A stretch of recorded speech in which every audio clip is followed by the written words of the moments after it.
The year is 2016, and Overwatch just released with 21 original heroes, each with their own unique and sometimes problematic game plans. Competitive Overwatch players have been pushing the limits of what's possible for almost 10 years. The release roster was iconic, but looking back, it's crazy to think how far the game has come. Original Overwatch had a very different design philosophy from the one that we see today. The dev team wanted Overwatch to eventually be a complete game. In other words, they did not envision Overwatch as a live service game with frequent balance patches and updates. But as we all know, this approach to designing a competitive online multiplayer game just does not work in the current era.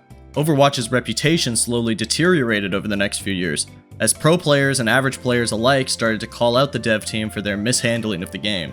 In 2022, Overwatch 2 released, this time under different leadership with a new philosophy.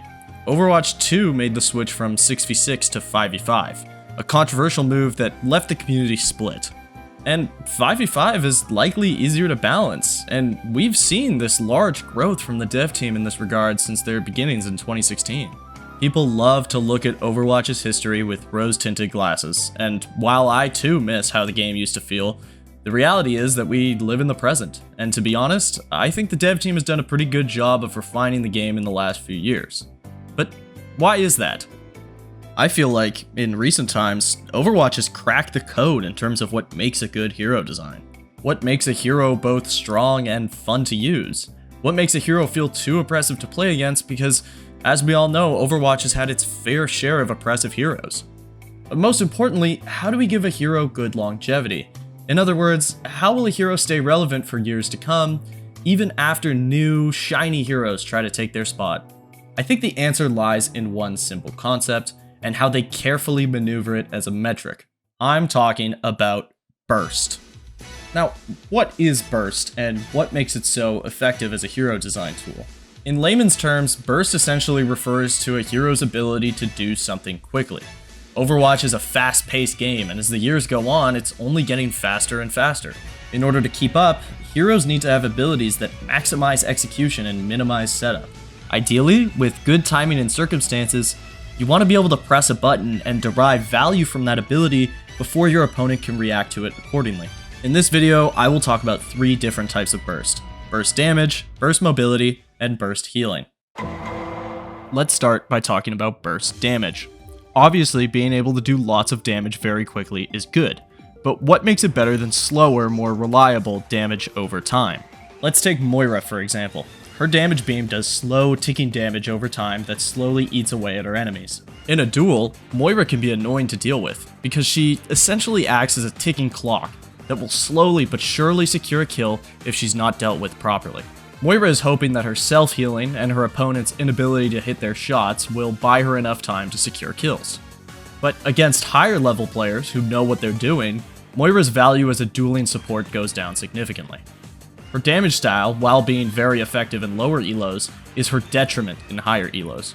Her damage over time essentially means she has to reach a time threshold to achieve a kill against any given hero.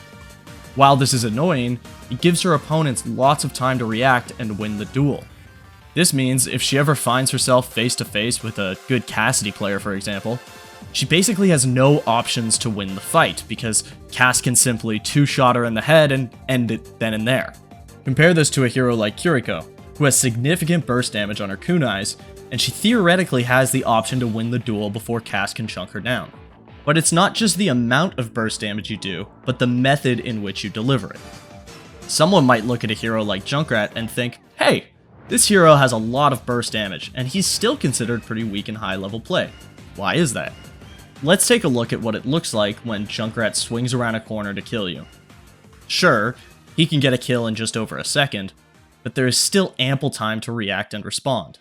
Junkrat's grenades are very slow moving, and you even get 2 chances to dodge or counterplay the grenades before he can burst you down. That's even assuming the Junkrat player can hit 2 direct hits back to back reliably, which is a bit of a pipe dream if you consider how slow and telegraphed his grenades are. Compare that to someone like Freya, who can peek you around a corner and just do this to you. And you're starting to see why a hero like Junkrat struggles to compete in the current version of the game. Out of everything a hero can possibly have in their kit, I would argue that burst mobility is the single most important thing that contributes to a hero's long-term strength. If we take a look back at that original 2016 roster of heroes, the ones that have stayed relevant in the modern metagame are the ones with strong burst mobility options. Burst mobility might look like a short dash or some sort of leap, or in the case of Sojourn, a combination of the two.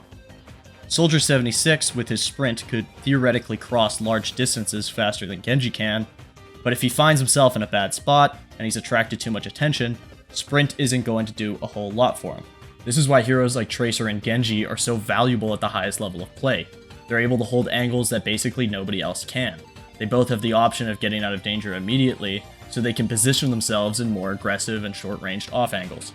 And sometimes, all a hero needs is a little bit of burst mobility to nudge them in the right direction.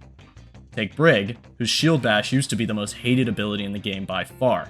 For those of you that didn't play Overwatch 1, Bash used to stun, not just in rally, but all the time. This made Brig super unfun and difficult to deal with, since she basically created a perimeter around herself that stopped flankers from coming near her. This changed with the release of Overwatch 2, where the stun was taken away completely, and instead Shield Bash was given much more distance and turned into a burst mobility option. In my opinion, this was the single best change she ever received, as it still gave her an option to deal with high DPS flankers, while not being a direct hard counter. Sure, Shield Bash isn't going to let Brig go on massive flanks or take crazy positioning, but it gets her behind cover quickly and reliably, and that's the name of the game with burst mobility. The term burst healing might give some of you nightmares. I too played in the Brig bat metas in Overwatch 1 that everybody hated.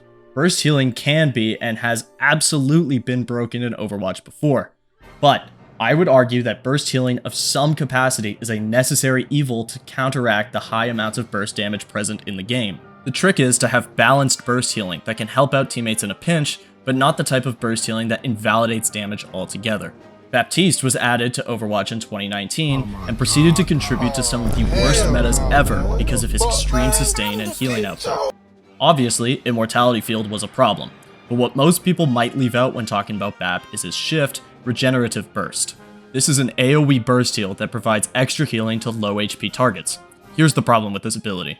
It is much too easy to use, it encourages teams to play grouped up and clumped around the Baptiste, and it provides no other value besides pure sustain. Let's compare this to Juno, a hero that was released just last year that, in my opinion, perfectly encapsulates what a modern support should look like. Her torpedoes are just another form of burst healing like Baptiste's. The difference is in how the burst is distributed. Torpedo has a real risk-reward element to it, as she has to find open space and potentially expose herself to get big value out of it. There's a lock-on time, and it's reactable, unlike Bap's Shift, which is an instant burst of healing with almost no opportunity for an opponent to respond. Torpedoes do not require a team to play grouped up, making her a complement to more mobile heroes, and it also serves as a form of offensive pressure as it can lock onto enemies too, making it a much more dynamic and versatile ability. It also just heals less, and that's really important. What stands out to me is that the devs didn't just add an ability that heals more or heals in a bigger radius than Regen Burst. They made Juno and her torpedoes more dynamic to compete with Baptiste. And as a result, I feel like you see heavy sustain comps way less than you used to. So what does this all mean for Overwatch and the future of the game? I believe the game will become burstier and faster as new heroes release. High skill ceiling heroes will likely continue to find themselves situated at the top of pro meta. At least, I hope so. And I mean, you have to remember that there is a chance that the devs mess it up again. But I like the direction that we're going in. There are so many more things I wanted to talk about in this video that just didn't make the cut. Like how I think Sojourn is a healthier adaptation of Widow, or how Winston players have been optimizing his melee burst combos for years to squeeze every bit of value out of the character. But alas, the scope of this video proves to be larger than me. I want to know what you guys think, so feel free to drop a comment and let me know. If you enjoyed this video, please drop a like and subscribe. I hope to make more videos like this on the channel, and it would mean a lot to me. My name is Nice, thank you for watching.